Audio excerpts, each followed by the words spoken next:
Olá, começa agora mais uma transmissão ao vivo de Tutameia, sempre trazendo para você um personagem, um brasileiro, uma brasileira que nos ajude a compreender melhor o momento em que vivemos, para que a gente possa atuar melhor, trabalhar melhor, viver melhor nessa nossa pátria tão querida.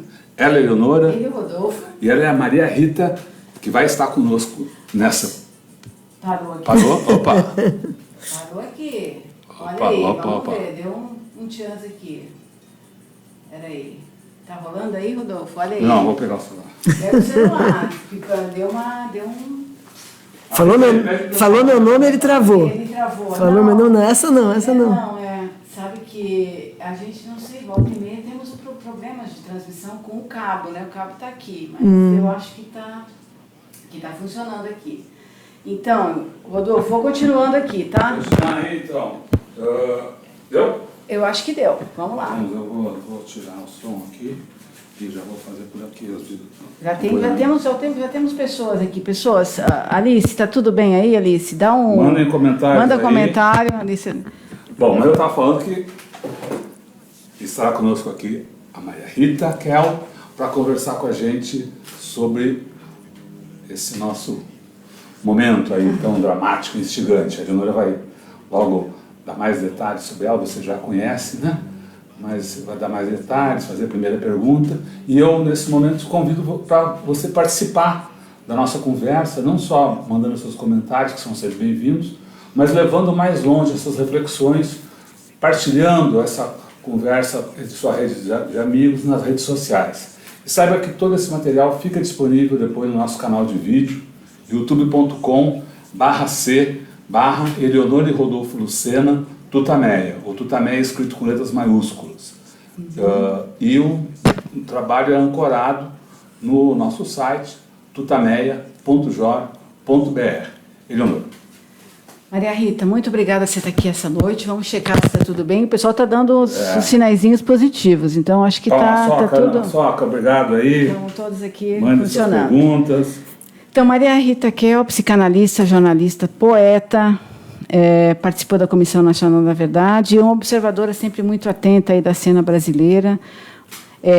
Então, eu queria começar te perguntando, a gente está numa depressão geral, o que está acontecendo? Estamos sendo massacrados? Como é que você vê esse sentimento no país nesse momento que a extrema-direita conquistou o poder? Bom, boa noite, Rodolfo, boa noite, Eleonora, obrigada pelo convite. A pergunta já é difícil para começar, já começa me jogando numa piscina de água fria, né? Eu fico na dúvida, infelizmente, como eu não sou psicanalista, o Brasil não está no meu divã deitado para eu poder ouvir todo o inconsciente, então é palpite mesmo. Eu fico na dúvida se sem dúvida, acho que todas as pessoas, não só de esquerda, mas que prezam de dignidade do ser humano, direitos humanos, de redução da desigualdade, respeito ao outro, todas as pessoas que prezam isso, mesmo que não sejam rigorosamente de esquerda, devem estar deprimidas com a situação e com a eleição dessa pessoa, que eu prefiro não dizer o nome para não ficar divulgando muito. Mas, ao mesmo tempo, é um pouco chocante ver hoje que a aprovação ao seu governo pelo Ibope cresceu. Você viu, sim, foi para 30, estava 28, sim, estava 28, foi para 35, não é desprezível. Não dá para saber quais foram as perguntas, qual é o método, mas para mim o mais deprimente, agora estou falando por mim, pelos amigos com quem eu converso, pela família, enfim, o mais deprimente é que nós tivemos ditadura militar, né? Mas as ditaduras nos foram impostas. É verdade que no milagre brasileiro a ditadura teve enorme aprovação, porque a questão econômica sempre passa na frente, principalmente para as pessoas que mais vulneráveis, que sofrem mais com os altos e baixos da economia. Então, de fato, no milagre brasileiro a ditadura teve imensa aprovação, né? Mas, de qualquer maneira, não foi os ditadores se impuseram a nós. Agora, o mais deprimente é que esse cara foi eleito. A diferença foi pequena, não é?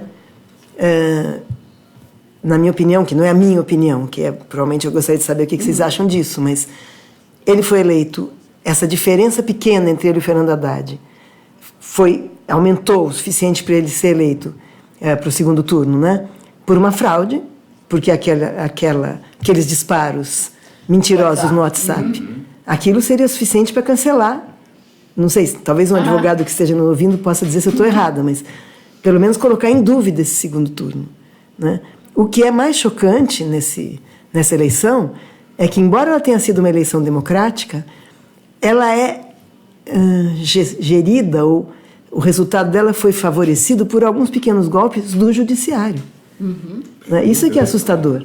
Quer dizer, desde a prisão do Lula, Sim. que agora que não tem mais, não corre mais perigo nenhum, eles estão pensando em revogar ou ele ficar em prisão domiciliar, enfim, estão discutindo desde a prisão do presidente Lula, não é?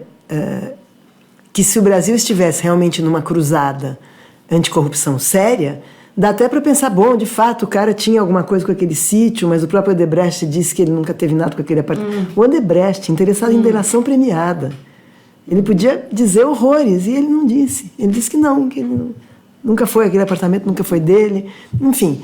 Mas ele está preso. Aécio Neves, com o aeroporto de Cláudio, com um helicóptero cheio de cocaína, felizmente ele não foi eleito, mas ele está aí. Então é tão óbvio que nós não podemos fazer nada contra isso, porque o judiciário é completamente blindado, e é bom que seja, num certo sentido, né, para não ser refém de pressões, de ameaças, mas não está sendo justo. A senhora falou agora para não ser vítima de pressões de ameaça, mas parece que isso ocorreu com o famoso Twitter lá do general. Sim, claro. Ele sofre pressões e ameaças, mas eu digo ele é blindado no sentido de que ele tem uma autonomia para decidir. Né?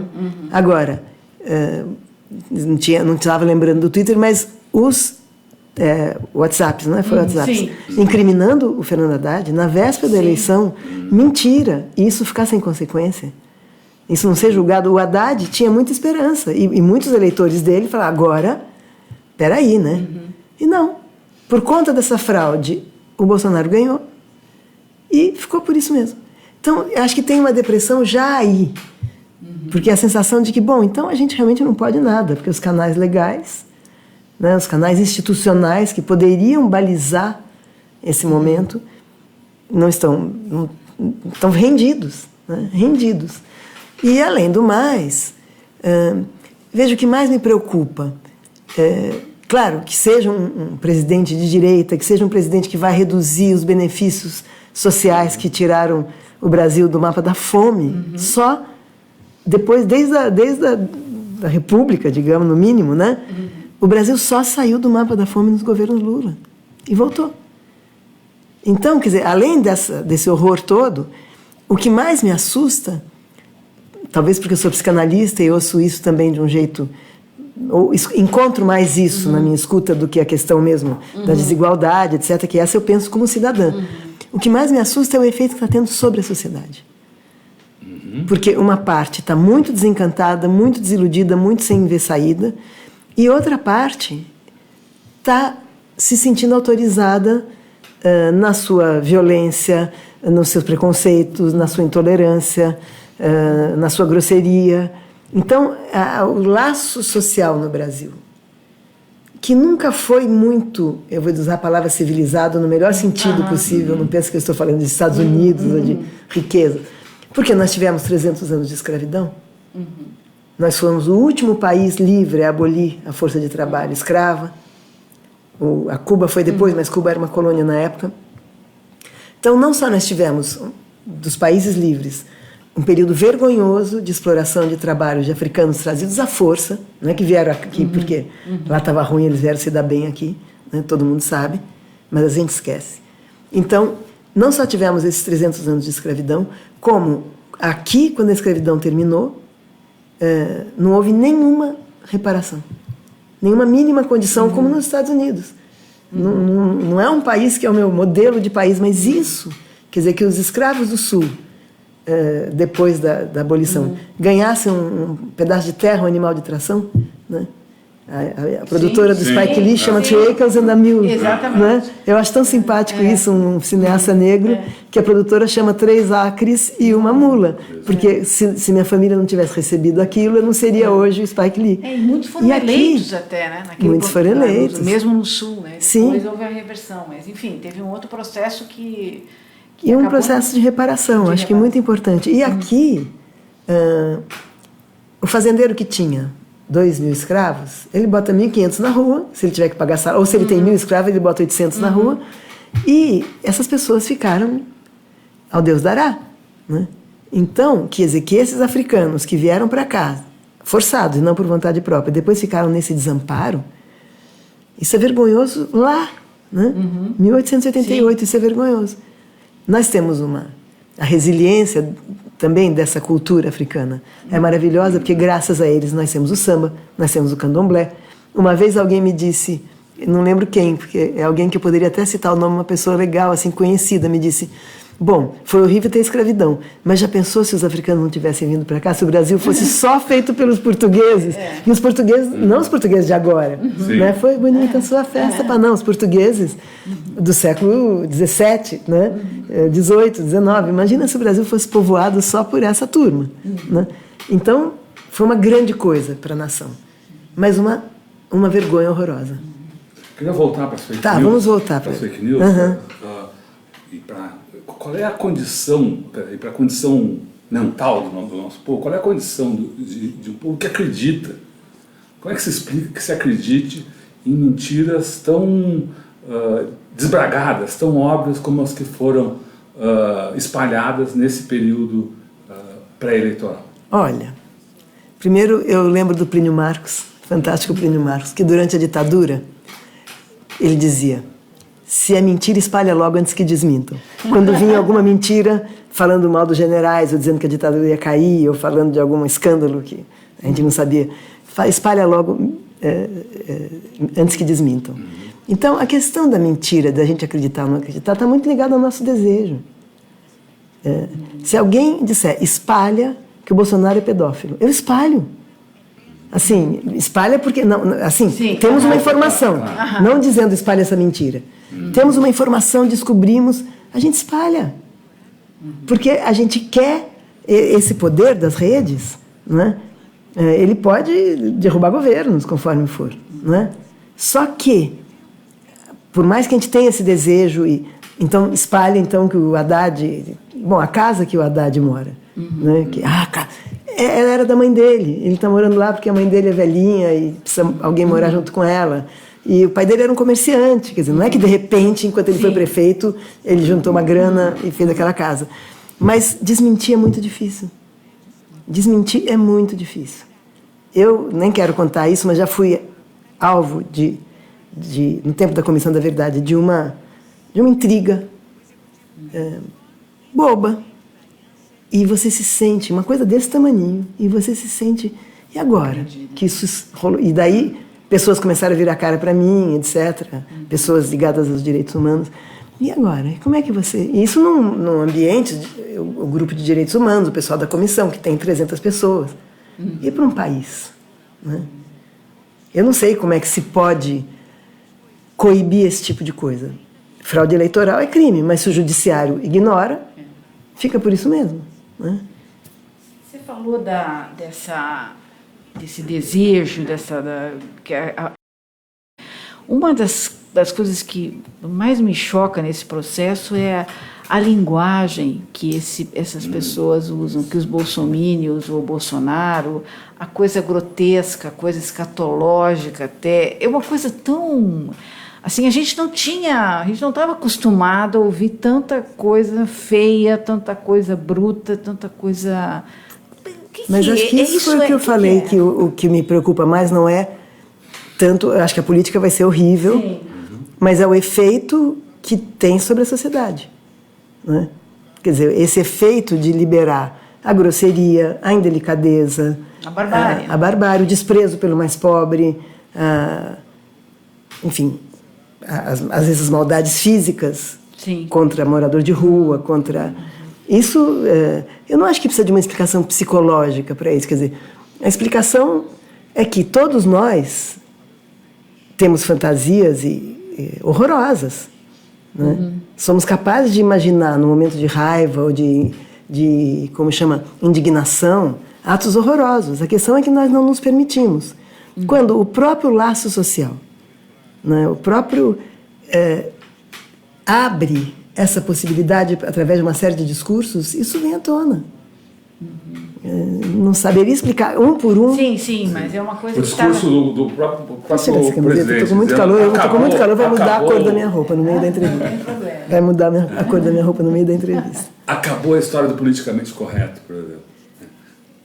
Mas eu acho que o politicamente correto virou uma palavra que a gente usa meio ironicamente. Sim. Porque é um jeito de... Na política mesmo, a gente pode falar duro, a gente pode brigar para valer, né? Então, o problema do politicamente correto é que ele virou uma expressão para designar assim, um monte de rodeios que a gente faz para dizer, olha, eu não sei se eu estou enganada, eu prezo muito você, mas você é burro, sabe? Assim, e daí, pim, faz uma pergunta malvada, não é? Mas eu acho que a questão não é do politicamente correto, é daquilo que a gente chama de civilidade, a condição da democracia, das pessoas conviverem em condições, apesar das diferenças de classe, em condições de igual dignidade. Eu acho que é isso que... E eu acho que esse presidente, ele já foi eleito em cima de um desejo de desprezar isso. De poder discriminar mesmo, de poder se sentir superior. Agora, a pessoa que precisa rebaixar o outro para se sentir superior, ela está mal, né? Mas como é que isso floresceu? Como é que isso cresceu na sociedade? Esse sentimento de ódio, de eu tenho que esmagar o outro? Claro, isso vem do período de escravidão, você estava falando, nós temos essas raízes. Não, isso é o capitalismo também, né? Pois é, então fala pra gente disso, como é que é? Não, eu não acho que eu sou especialista nisso, tá? Então são palpites mesmo, mas o neoliberalismo, quer dizer, o capitalismo já é um pouco isso. O fato de que a riqueza é produzida e concentrada em cima de exploração de mais-valia, já tem uma coisa... eu não sou nem economista e nem consegui ler o Capital inteiro, porque quando começa aquelas lições econômicas do Marx, eu achei muito difícil. Quando eu era bem jovem, eu e alguns amigos, nós chamamos o Guido Mantega, que era economista, para nos ajudar a ler o Capital. Mas depois de um tempo o grupo se dissolveu porque ficou difícil demais, porque era um grupo de psicanalistas, jornalistas, enfim. Mas o primeiro capítulo, que fala do fetiche da mercadoria, eu entendi perfeitamente. Entendi perfeitamente o que é mais-valia, né? Que é esse tempo de trabalho roubado ao trabalhador, que no contrato está embutido, não é? Ele não sabe que ele não está sendo pago por todas as horas que ele trabalha, né? E esse tempo roubado é roubado e é isso que acumula capital. Então, a gente tem algo de perverso nesse regime, né? Eu não estou dizendo... Fisicamente, já é perverso, porque é isso, se até o livre contrato de trabalho numa sociedade livre já mascara alguma coisa da qual o capitalista vai se aproveitar e o empregado não vai nem perceber, não é? Que uma parte do trabalho dele não é paga, porque se não fosse isso não teria lucro, não teria mais-valia. Lucro pode ter na venda, mas não teria mais-valia, né? Porque o Marx separa essas duas coisas. Então já tem algo de perverso nesse regime. Com isso não quer dizer que o feudalismo era melhor, que as monarquias eram melhores, né?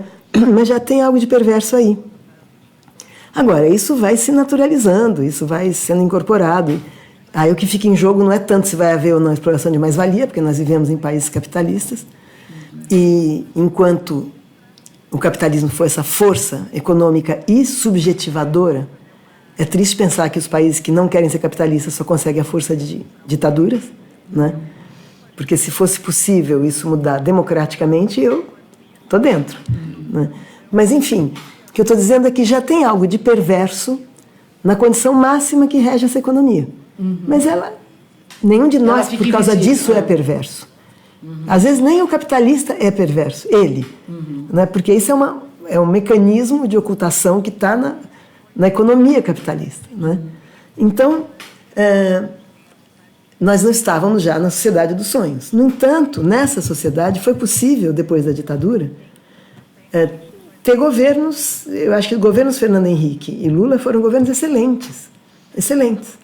Então, o que me parece eu posso estar errada, tomara que eu esteja errada, eu não quero estar certa nisso, é que a elite e uma grande parte da classe média, que afinal de contas quer ser elite, então se comporta como, adere aos valores, etc., é tão mal educada no sentido não da educação, de falar da licença e por favor, é tão civicamente mal educada, quer dizer, se aproveitou tanto de exploração de trabalho escravo. Eu estou fixando muito nisso, porque é um dos pontos que eu conheço e que me toca, porque um economista aqui falaria de 1000 outras coisas, um sociólogo falaria de várias outras coisas, mas eu acho muito importante isso, quer dizer, uma sociedade que cresceu, uma elite que se beneficiou, pelo menos uma parte grande, né, antes da industrialização, da exploração de trabalho escravo, cria uma sociedade perversa na raiz. Né? E é interessante porque os 2 presidentes que tiveram efetivamente, praticaram algumas políticas que diminuíram um pouco a condição da injustiça social, Getúlio e Lula, né? Um se matou e o outro está preso. E, enfim, é como se o Brasil não aguentasse isso. Não aguentasse uma democracia minimamente inclusiva. Minimamente inclusiva. Eu não entendo, mas é isso. Eu me lembro quando, no primeiro mandato, acho do Lula, no segundo, eu não me lembro, que uma classe média baixa deu uma boa levantada e começou a viajar de avião. Né? E, às vezes, até pessoas mais humildes. Eu cheguei a dividir, sentar do lado de pessoas que eu puxava conversa e pessoas assim, que estavam voltando para ver a família no sertão, e de origem pela primeira vez. Enfim, uma coisa linda de ver. No entanto, eu ouvia, nas filas ou na hora de embarcar, esse aeroporto parece uma rodoviária. Assim, um certo desgosto. Entendeu? Como é que eu estou aqui e pessoas dessas podem pagar a passagem? Esses são exemplos pequenos, mas eles são muito sintomáticos para a psicanálise, para a medicina também, mas eu não sou. Um pequeno sintoma diz muito sobre o sujeito. Né? Diz o quê sobre o sujeito? Sobre o sofrimento dele, sobre a neurose dele. Às vezes a pessoa vem para a análise se queixando de um pequeno sintoma. Por que toda vez que eu... Estou chutando, estou inventando isso. Por que toda vez que eu encontro um rapaz que me interessa, eu começo a ter soluço? Vamos pensar. Começa a ter uma crise de soluço. Ele vem por causa disso, às vezes, essa coisinha. Que daí disso ela, vai entender inibição, idealização, sentimento de inferioridade, sei lá. Estou inventando um caso aqui. Mas eu estou dizendo o que é o sintoma. Ele às vezes é uma coisa muito pequena, mas você puxando pelo sintoma, você vai entender muito sobre essa pessoa, sobre esse sujeito. Então, esses sintomas o prazer de discriminar, porque uma coisa é você pensar... O prazer de discriminar? Como é que é isso? Esses caras que não queriam pessoas pobres no avião. Né? Quer dizer, andar de avião, então, é bom não só porque é mais prático, é mais rápido, é mais confortável, é bom porque os outros não podem. Certo. Né? Eu sou superior aos outros. Eu sou superior, os outros não podem. Que bom que eles fiquem aí na sua rodoviária. Né? Que, aliás, viajei muito de ônibus, fiz o Nordeste de ônibus inteiro. 48 horas de Recife, São Paulo para voltar, enfim. A minha geração misturou um pouco uma posição de esquerda com uma posição riponga. Né? Essas duas coisas deram uma mistura muito boa para se viver. Né? Não mudou o mundo, mas era muito boa para se viver. E hoje a coxinhagem está pesada. Em que se baseia essa coxinhagem aí? É esse sentimento de eu tenho que ser superior aos outros? Esse ódio ao pobre? Esse sentimento que muitos falam de classe média com esse tom pejorativo de uma pessoa mesquinha?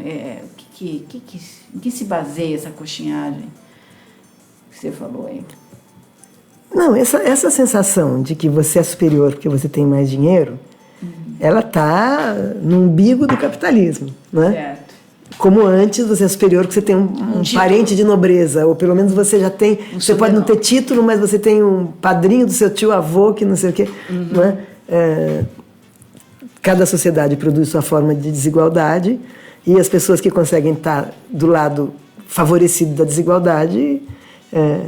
O problema é que talvez haja um mal-estar tão grande de olhar os que ficaram do lado menos favorecido? Não sei. Deve ter aqueles que não estão nem aí mesmo e que acham que o bom mesmo é que eles se danem todos, eu quero o meu. Mas também deve ter gente que começa a racionalizar por causa desse mal-estar. Então, sei lá, passa pela Paulista no domingo. Um monte de gente passeando, que legal. E um monte, cada vez mais, gente pedindo dinheiro. Eu já pego tudo quanto é nota menor do que 10, às vezes 10 mesmo, e vou... Porque essas pessoas foram para a rua ontem. E você vê que elas foram para a rua ontem pelos objetos que elas estão trazendo. Elas não é aquela pessoa que bebia há séculos, está lá só com um cobertor e sem tomar banho à mesa. São pessoas que foram para a rua ontem. O golpe recolocou o Brasil no mapa da fome, e o governo Bolsonaro, ao que parece, vai aprofundar essa miséria. As manchetes são todas nesse sentido, né? Pouco crescimento econômico, aumento do desemprego, queda brutal da renda per capita. Pelo clima social, vai haver também maus tratos a essas pessoas. Mas aí você está perguntando o que causa essa vontade de ser superior, né?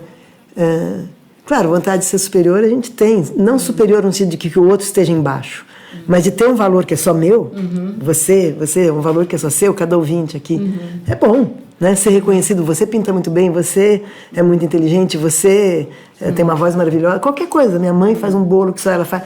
A gente quer ter valor reconhecido pelos outros, não é? Mas numa sociedade que já é desigual, e em que, eu acho que isso é super importante sempre, em que a riqueza foi acumulada por exploração de mais-valia, não vamos esquecer disso, né? A meritocracia, aí tem gente que, pelo trabalho, melhora de vida e tudo, mas riqueza mesmo, né, com raras exceções, ela é a exploração de mais-valia. Então já tem uma vontade de ignorar isso, porque isso é duro saber. Né?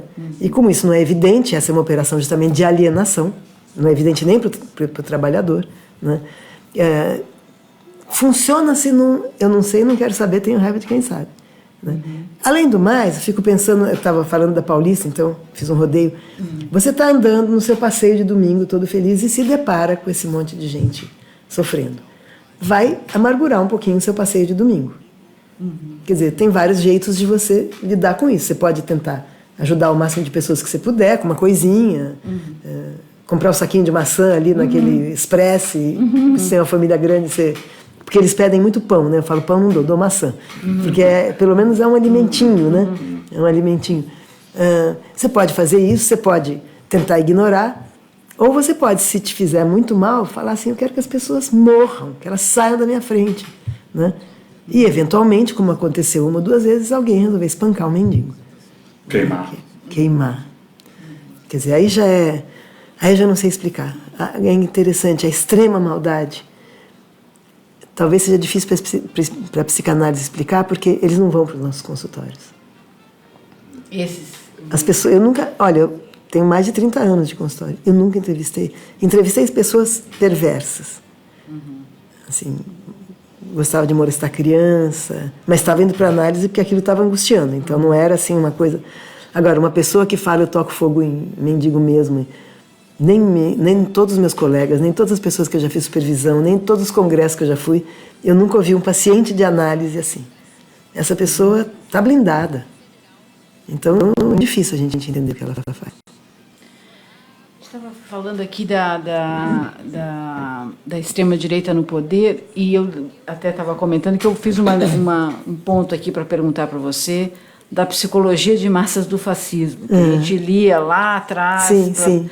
Quando se falava do nazismo e do fascismo mesmo. Tem alguma relação essa situação de hoje com esses movimentos, né, que levaram tantas pessoas a acreditar numa solução ou numa saída desesperada? Porque parece que tem um desespero também aí, não tem?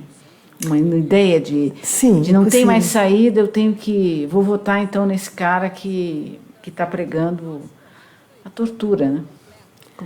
Então, a psicologia de massas do fascismo, que é do Reich, né, acho que está superada hoje. Porque o Reich se baseia muito na questão da repressão sexual. Certo. Né? Que era o que acontecia até a primeira metade, até os anos 60. Né? A juventude era muito oprimida por isso. Né? Então, ele se baseia, para ele é muito forte. O Reich dava uma importância enorme ao impulso sexual, a terapia dele. Para o Freud, o sexual o que interessava a ele era a fantasia inconsciente, que tem origem sexual, mas não é que a questão de se você transa bem, quantas vezes, se você tem bons orgasmos ou não tem. O Freud não está nem um pouco preocupado com isso. Né? Então, no Reich, eu não acho que tem a ver com hoje. Eu acho que desatualizou. Porque se teve uma revolução que foi bem sucedida, inclusive porque ela é boa para o capitalismo, é a revolução dos costumes. Né? Ela é boa para o capitalismo porque, porque o sujeito liberado consome mais. Né? Porque ele é liberado não é só no ato sexual, que agora as meninas não precisam mais ser virgens, agora os homossexuais podem, não são mais apedrejados na rua. Hoje em dia pode ser que isso volte. Mas, enfim, não é só isso que é liberado. Quando a cultura... Vejam que inflexão poderosa que é essa. Durante séculos, ela se baseia, a condição da vida social é você reprimir uma parte enorme das suas pulsões. Para você pertencer, participar da sociedade, estar de acordo com os costumes, você reprime muito. Né? Até o 19, principalmente, foi o auge disso. Porque se a gente pensar a Idade Média, isso não conta. Era uma bagunça boa nesse aspecto, outros aspectos não. Quer dizer, essa horrível mão da igreja sobre a sexualidade... embora a Idade Média tenha sido muito oprimida pela Igreja, mas não tinha, os mecanismos de controle não eram tão claros. Né? Então ela é mais do 19 em diante, né? Dos puritanismos mais do 19 em diante, quando a família fica nuclear, enfim, é uma história muito longa para a gente ficar... a família se fecha sobre si mesma, o pai de família e a mãe têm uma importância muito maior do que nas aldeias, nas famílias camponesas, ou mesmo nos palácios em que todo mundo está ali no mesmo... tem pai, tem mãe, tem filho, mas o convívio não é marcado pelo núcleo familiar. Né? Então a família nuclear ela precisa de várias coisas. Em primeiro lugar, ela precisa de uma mulher que fique em casa. Porque até então as mulheres podiam ir para o campo, num feudo. Levava os filhos todos, enfim, estava todo mundo junto. As crianças começavam a trabalhar cedo também por causa disso, tem várias... Enfim, não dá tempo de ver tudo isso. Mas o capitalismo e a urbanização e o horário de trabalho na fábrica... E o fato de, embora o Marx dissesse, tinha criança trabalhando na fábrica, não é? Tinha mãe que o horário de trabalho era tão grande que punha cachaça na mamadeira com leite para a criança ficar dormindo até ela voltar. Quer dizer, o começo do capitalismo foi mais selvagem do que está hoje. Né? Mas, de qualquer maneira, criou uma certa exigência, pelo menos para a classe média, de que as mulheres ficassem em casa cuidando dos filhos, porque a vida se urbanizou. Não é? A família se nuclearizou, não era mais aquela família extensa que sempre tem uma tia, uma avó. Né? Então, e principalmente, toda a vida social se racionalizou junto com a racionalidade do capitalismo. Quer dizer, a economia não está à parte dos costumes, né? Isso a gente sabe. Então, a mulher ficou num lugar que passou a ser muito valorizado, rainha do lar. Claro, precisava puxar tanto o saco delas porque era ruim, era chato. Né? A Elisabeth Badinter tem um livro maravilhoso que chama O Mito do Amor Materno, contando, inclusive, que não necessariamente as mães estavam felicíssimas de ter filhos. Não necessariamente as mães adoravam isso. Os filhos eram mandados para amas de leite e ficavam lá um tempão. Eu acho que o Talleyrand, um dos caras da Constituinte francesa, ele ficou aleijado porque ele ficou entregue aos cuidados de uma ama de leite, se feriu, não sei como, e perdeu uma perna. Quando a mãe foi buscar, ele era um menino aleijado. Então, assim, quando a família se torna essa que nós conhecemos hoje, que tem grandes ganhos, né? O amor passa a ser uma coisa importante, amar os filhos passa a ser importante. Não é simplesmente ter filhos para depois eles trabalharem, para depois... Não quer dizer que as pessoas não amassem espontaneamente seus filhos. Mas os valores, esse valor de que hoje acho que está até um pouco exagerado demais. Hoje as crianças ganharam um lugar, assim, como se basta ser uma criança que você já é melhor que todo mundo. Né? Então, sei lá o que vai dar isso. Basta ser amado pelo seu pai e pela sua mãe, que você não deve nada a ninguém. Como assim? Fala um pouco disso. Então, mas peraí, deixa eu terminar. Gostei desse ponto. Que bom. Deixa eu onde eu estava antes. Qual era a sua primeira pergunta? Eu fui fazendo esse caminho. Não, eu falei da psicologia de massa. Então, você já, não, já porque tá aí o capitalismo precisa liberar as pulsões sexuais. Certo. Porque elas são as mesmas do consumo. Quer dizer, muda a moral. Certo. Muda a moral. Né? Dá ênfase na produção, que é até o protestantismo e o espírito capitalismo nos ensinou isso, né? Para uma ênfase no consumo hoje.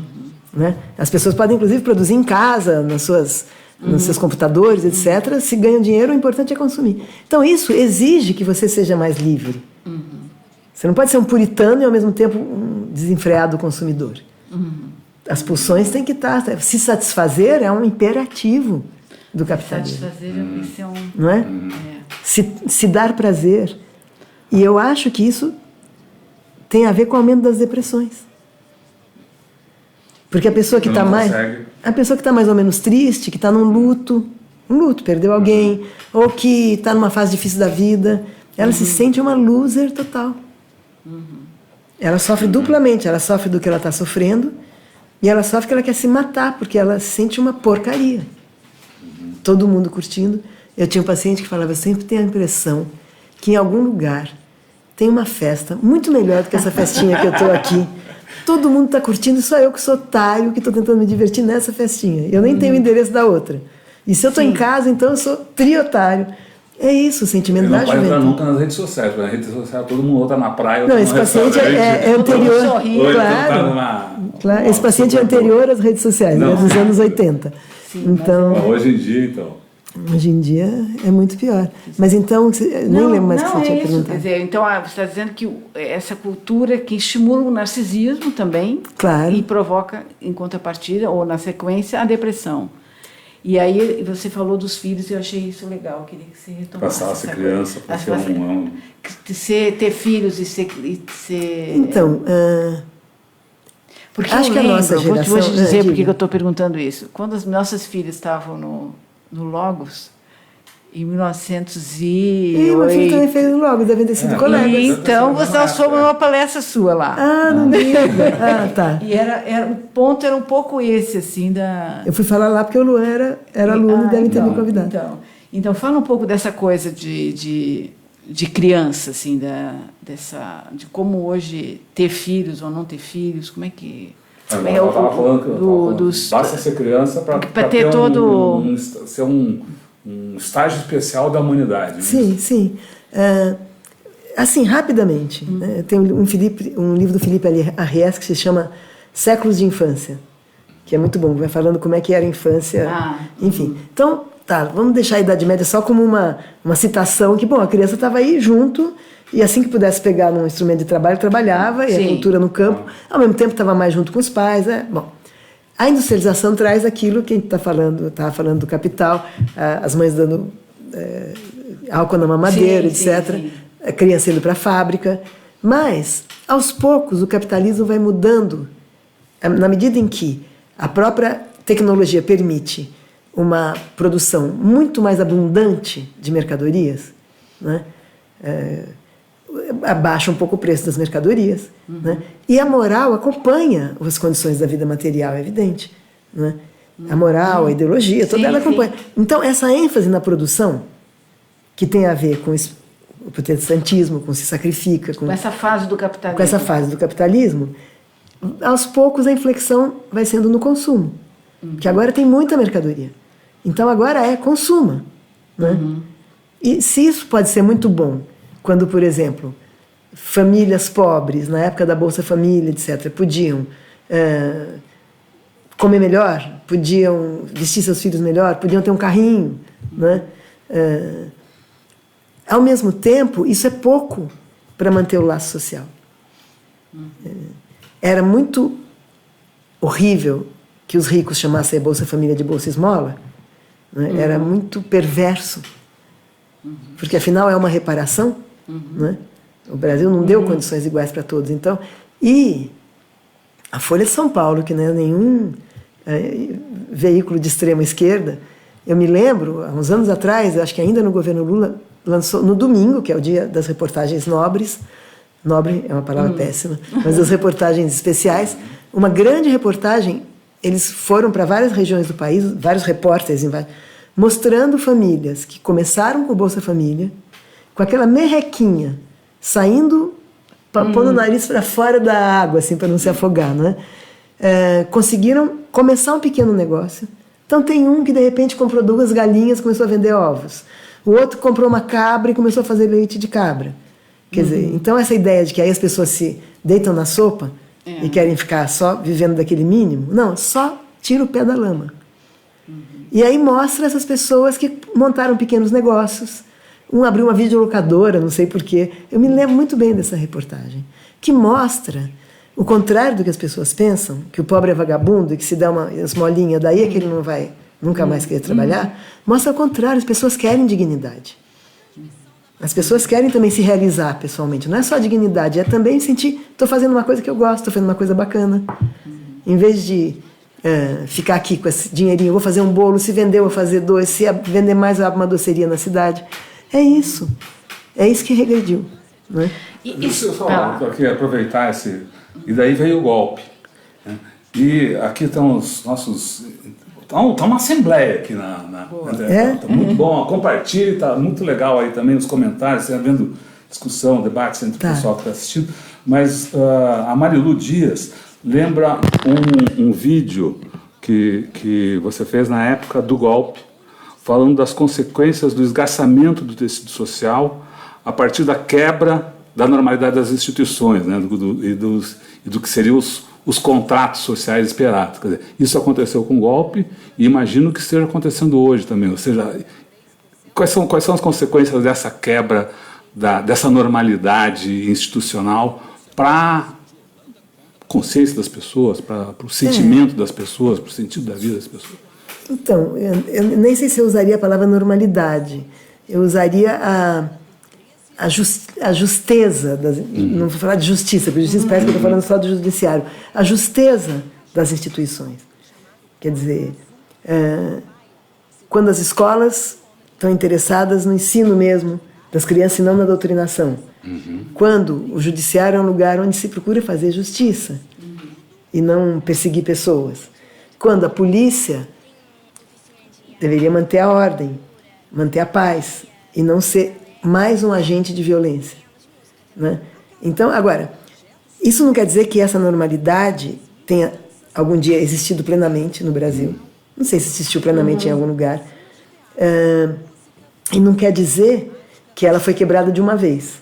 Mas teve um momento que a democracia estava cumprindo um pouco mais com os seus propósitos de proteger os cidadãos, de promover a igualdade, de promover trabalho, enfim.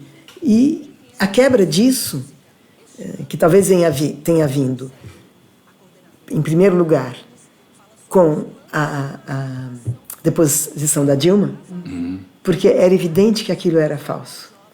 Era evidente que aquele circo era falso, né? Eu, que não sou economista, que não sou nada, entendi que pedalada fiscal quer dizer rolar dívida, certo?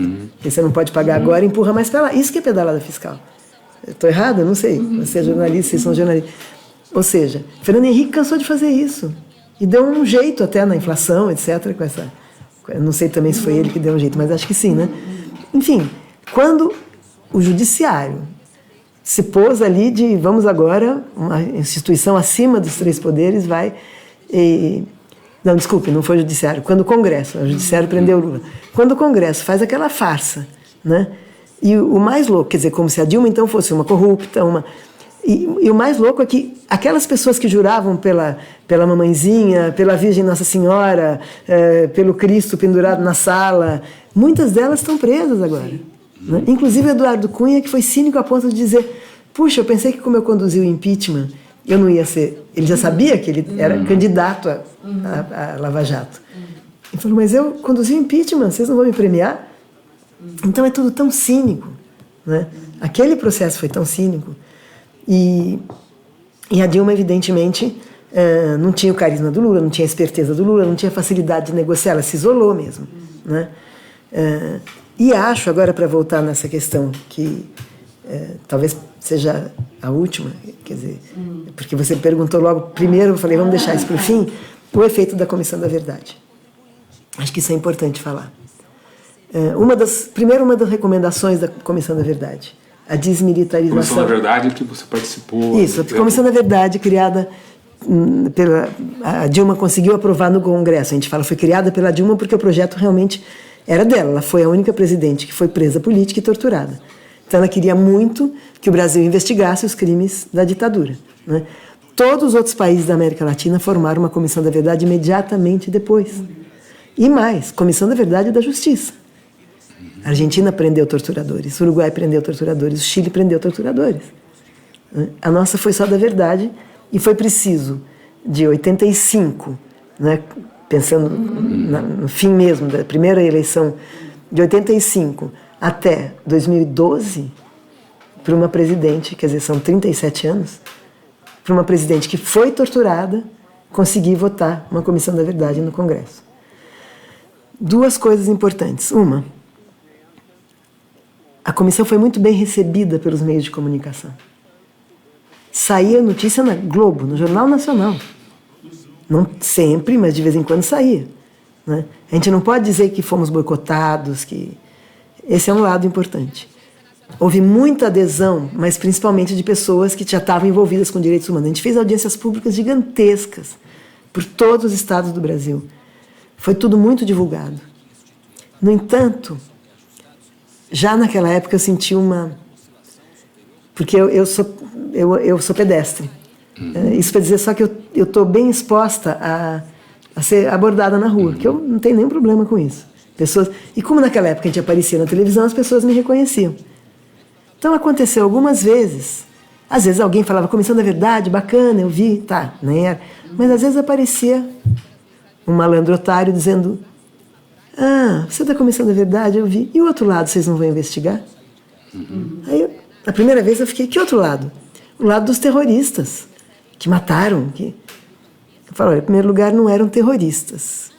Eram militantes contra a ditadura. Eles não estavam... Teve 2, 3 episódios de gente jogando bomba, mas isso foi pontual, e a gente não aprova, né? Mas principalmente, quer dizer, o pior terrorismo foi o terrorismo do Estado. Se a bomba do Rio Centro não tivesse explodido no colo do capitão, teria sido um massacre horroroso, né? Enfim, mas eu percebi que o Brasil ficou tanto tempo sem mencionar a ditadura, redemocratizou, esquece aquele negócio, né? Sem falar nisso, que quando a gente começou a falar, o mal-estar que produziu, sem contar as pessoas de extrema-direita que apoiaram a ditadura, estou pensando só, o mal-estar de ouvir essas coisas todas, de repente saber o que estava acontecendo aqui debaixo do nariz. Algumas não tinham nascido, mas as outras debaixo do nariz delas. E eu posso dizer isso tranquilamente porque eu não sabia nada. A minha família era uma família de classe média, não era apoiador de Operação Bandeirantes, nada disso, mas meu pai melhorou de vida durante a ditadura, porque muitas do milagre brasileiro, né? Eu não sabia nada. Quando eu entrei na USP é que começaram a falar. Os meus colegas de esquerda da USP, aí eu, nossa, né? Então eu entendo que muita gente tivesse... Né? O Jornal Nacional só dava boas notícias, né? Então, a Globo se expandiu nessa época, isso é um outro assunto.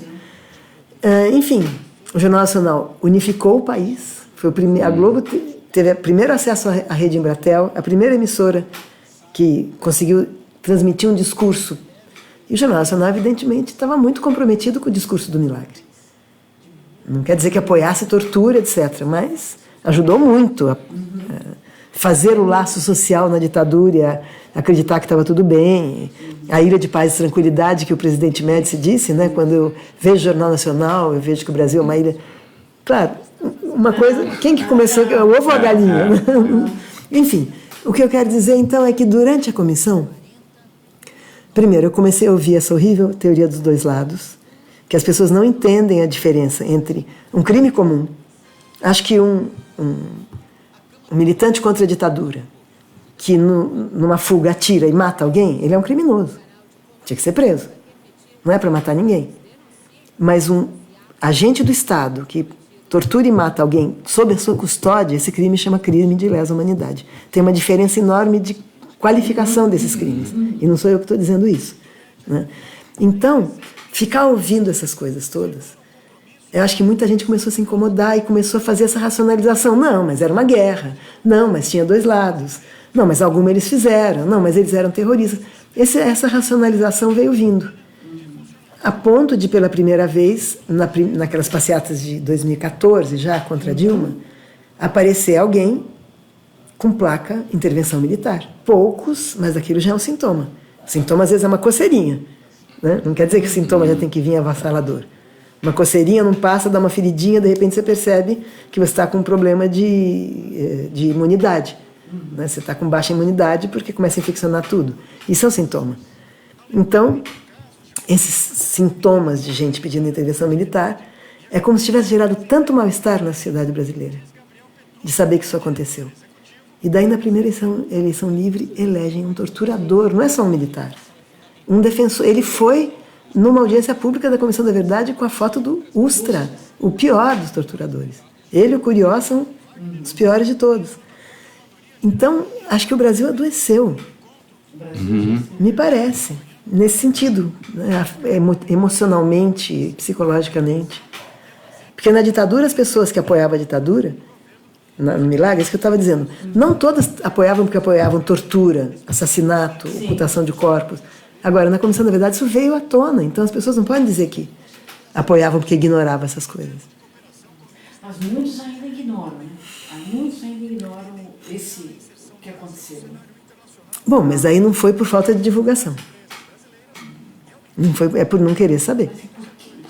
Agora, esse sentimento de tem que matar mesmo porque é criminoso, parece que existe hoje, quer dizer, apesar de teoricamente haver, quer dizer, teoricamente não há uma legislação no Brasil, e, enfim, não há pena de morte, e ninguém supostamente é culpado até o julgamento ter ido até as últimas instâncias.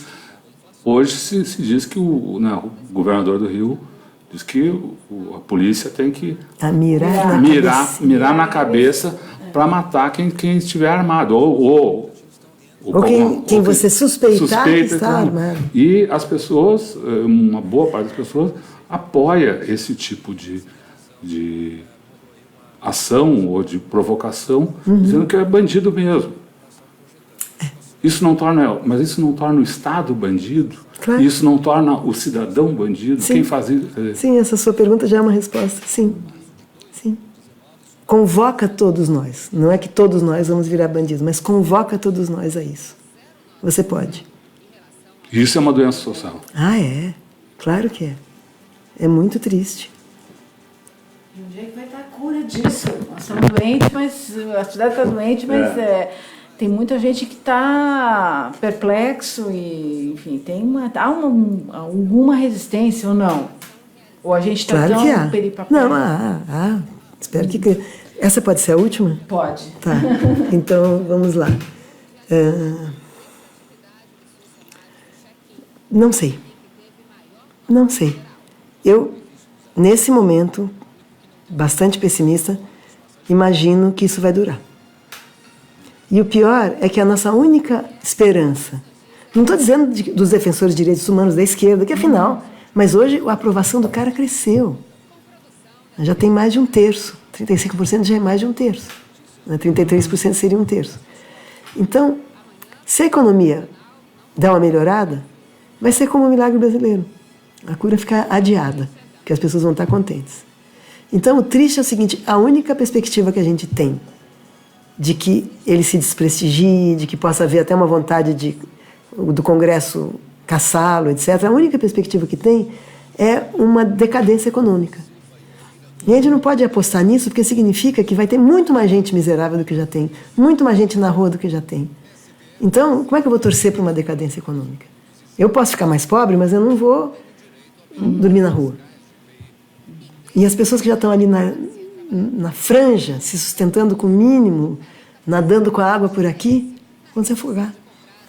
E eu acho que, por enquanto, essa é a única coisa que poderia botar a população mais gente do que os defensores de direitos humanos contra esse governo.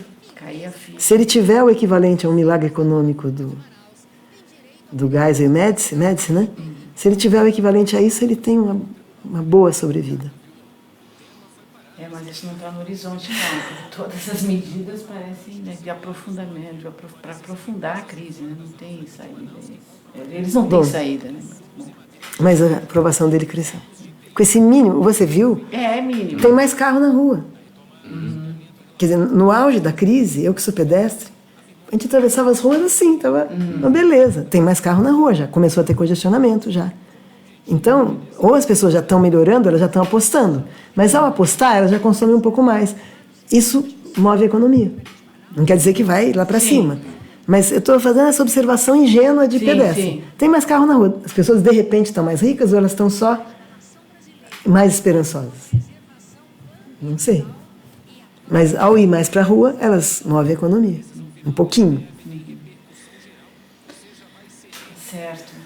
Bom, É triste não poder dizer nada muito animador, a não ser que, quem sabe, o Lula vai ficar em casa e sair da prisão. Gente, isso é uma grande coisa. Porque você sabe, eu quero terminar, então... Já visitou o Lula, não? Não, eu não tenho... eu adoraria, quer dizer, eu conheci o Lula, eu entrevistei o Lula quando ele era sindicalista, em 1979, lá em São Bernardo. Depois eu fui nos primeiros comícios do Lula. Enfim, eu conheço o Lula bastante, tive vários momentos. Quando ele fez a Carta ao Povo Brasileiro, eu fui convocada junto com um grupo de intelectuais que foi conversar com ele, porque para saber se valia a pena apoiá-lo ou não, em 2001, né? Porque ele foi eleito em 2002. Enfim, então, por que eu estou falando do Lula? Eu estou falando era que uma boa notícia. a boa notícia, não, mas é que ele vai poder cumprir, ou talvez possa cumprir prisão domiciliar, não sei, porque hoje eu só olhei o jornal assim... É, uma coisa mais para diante, né? Nem é ainda, não. É uma coisa mais para diante. Não, o julgamento dele foi horroroso. não sei se é exatamente uma boa notícia, mas uma boa perspectiva também das qualidades do povo brasileiro. Né? É um pouco a vigília Lula livre, né? Que você Sim, tem essa é lá maravilhosa. Centenas de pessoas nas condições mais difíceis, se oferecendo com uma generosidade enorme. Sim. Por isso, por uma...